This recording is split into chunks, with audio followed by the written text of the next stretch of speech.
Բարև ձեզ հարազատներս, այսօր կիրակի է, հերթապահ եմ, շատ տխուր օրեր ինձ համար, ահավոր, ամեն ինչ է, վատ տրամադրություն, ինչ շատ բերեց տարբեր մտածմունքների, գլխացավի և այլն, երկրի վիճակից, բժշկության վիճակից, վերևից ներքև սա խնդիրներ են,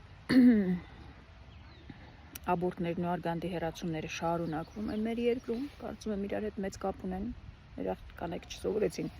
ներարգանդային պարույր դնել, հավեր խմել, որ աբորտներ չանեն,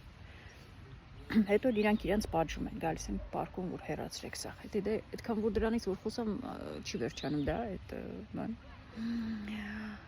ու որ տեսա չի արդեն գլխացավս մի քանի հոգու էլի բլոկեցի, հիմա հաղորդագրություններ գրելու պատճառով, մտքից մեջ իհարկե իրանց հագին վատ բաներ ասեցի, ինչև բլոկելա, ծախ երկրի ղեկավարը խառը վատ բաներ մտքից մեջ ասեցի,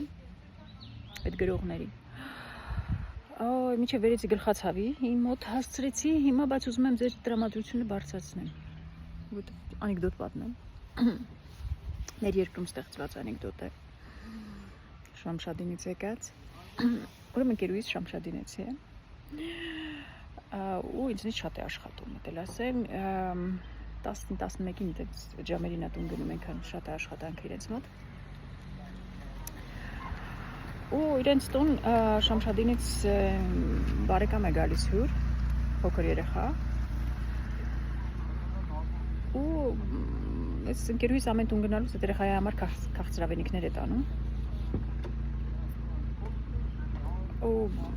այս երեխան սպասելուց է լինում, տեսնում է չէ մի օր, երկու օր, տեսնում է ուշ է գալիս, գնում է ընկերուհուս մամային ասում է, այս ձեր աղջիկը լույսով տուն չի գալիս, լույսով տուն չի գալիս, ոնց որ դեռ մեր էմանսիպացիայի մասին Շամշադինի անեկդոտ, բարի օր բոլորիդ, մեծ հույսերով կհանդիպենք նորից։